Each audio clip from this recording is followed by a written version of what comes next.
Welcome back to our YouTube channel. അപ്പോൾ കുറേ ദിവസത്തിന് ശേഷം നമ്മളൊരു അടിപൊളി വീഡിയോ ആയിട്ട് വന്നിരിക്കുകയാണ്. അപ്പോൾ നമ്മുടെ ദശാന ഫാത്തിമയുടെ കല്യാണമാണ്. അപ്പോൾ നമ്മൾ ഡ്രസ്സിങ് പർച്ചേസിങ് ഒക്കെ തുടങ്ങിയിട്ടുണ്ട്. ഞാൻ അവളുടെ ബ്രദർ ഇങ്ങനെ ഡ്രസ്സൊക്കെ ഇട്ടത് എങ്ങനെയുണ്ട് എന്നൊക്കെ ചോദിക്കുകയാണ്. അപ്പോൾ നമ്മൾ ഓരോ അഭിപ്രായങ്ങളൊക്കെ പറഞ്ഞ് വെയിറ്റ് ചെയ്ത് നിൽക്കുകയാണ്. എൻ്റെ എക്സ്പെൻഷനോ തെറ്റിപ്പോയിട്ടുണ്ടെങ്കിൽ സോറി. അവിടെ നിന്നാണ് നമ്മൾ ഷോപ്പിൽ നിന്നാണ് നമ്മൾ അവനുള്ള ഡ്രസ്സ് എടുത്തിട്ടുണ്ട്, ബ്രദറിനുള്ള ഡ്രസ്സ് എടുത്തിട്ടുണ്ടായിരുന്നത്. നല്ല കളക്ഷൻസ് ഉണ്ടായിരുന്നു, കുഴപ്പമുണ്ടായിരുന്നില്ല. പിന്നെ എനിക്ക് എടുത്തിട്ടില്ല, മോനും 2 ടീഷർട്ടൊക്കെ എടുത്തിട്ടുണ്ടായിരുന്നു. പിന്നെ നിക്കിക്കും ഇതെടുത്തിട്ടുണ്ടായിരുന്നു, ടോപ്പ് എടുത്തിട്ടുണ്ടായിരുന്നു, ചുരിദാർ എടുത്തിട്ടുണ്ടായിരുന്നു പാർട്ടി വെയർ.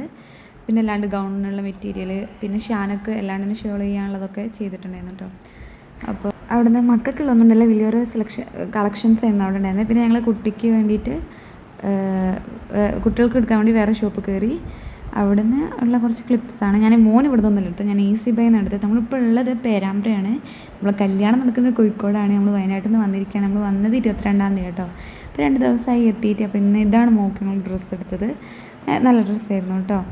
പിന്നെ ഞങ്ങൾ അത് കഴിഞ്ഞിട്ട് ഡിസൈൻ ക്ലബ് എന്ന് പറഞ്ഞിട്ടുള്ള ഒരു ഷോപ്പിലേക്ക് കയറി. വയനാടിനെ അപേക്ഷിച്ച് ഇവിടെ വരുന്ന ഒരു പ്രത്യേകത എന്താണെന്ന് വെച്ചാൽ എല്ലാത്തിനും ഭയങ്കര വിലയാണ്. പക്ഷെ അതിനകത്തൊരു സാധനം ഉണ്ടോ വെച്ചാൽ അതില്ല. ഈ ഫ്രണ്ടിൽ തന്നെ കണ്ട പീച്ച്, ഈ ഒരു പീച്ചിന് വന്നിട്ട് 3 സംതിങ് അല്ല സോറി 4 സംതിങ്ങോ അങ്ങനെ എന്തോ റേറ്റ് വന്നത്. അപ്പോൾ അതിനുള്ളത് അതുണ്ടോ വെച്ചാൽ ഞങ്ങൾക്ക് വലുതായിട്ട് തോന്നിയിട്ടില്ല കേട്ടോ. പിന്നെ ഞങ്ങൾ പരാഗ് പോയി. ഷാനക്ക് പിന്നെ അന്നത്തേക്കുള്ള നെറ്റ് എടുക്കാനുണ്ടായിരുന്നു, പേരൊക്കെ എഴുതിയിട്ടുള്ള. അപ്പോൾ അത് ക്ലോത്ത് മുറിച്ചെടുത്തു. പിന്നെ നിഹിലേക്ക് ബ്രൈറ്റ് ടു ബിക്കുള്ള ഗൗൺ എടുക്കാനുണ്ടായിരുന്നു, അതെടുത്തു. പിന്നെ ലേസ് അങ്ങനെ കുറച്ച് ഐറ്റംസൊക്കെ ഇവിടുന്ന് വാങ്ങിയിട്ടുണ്ടായിരുന്നു. അപ്പോൾ ഇവിടെ നിന്നാണ് ഞങ്ങൾ നിഹിലേക്കും ഡ്രസ്സ് എടുത്തത്. അപ്പോൾ നല്ല രസമുണ്ടായിരുന്നു ഡ്രസ്സ് കാണാൻ. മാഷാഅല്ലാഹ് അടിപൊളി ഡ്രസ്സാണ്. അപ്പോൾ ചെപ്പൂനൊന്നും കിട്ടിയില്ല. അപ്പോൾ ഞങ്ങൾ ഷാനിട്ട് വാരിയിരുന്നു. അപ്പോൾ ഇത് കഴിഞ്ഞ് ഞങ്ങൾ എന്തൊക്കെ വീട്ടിലേക്ക് പോയി. അപ്പോൾ ഇത്രയുള്ള വീഡിയോ ഇഷ്ടപ്പെട്ടാൽ ലൈക്ക് ചെയ്യൂ.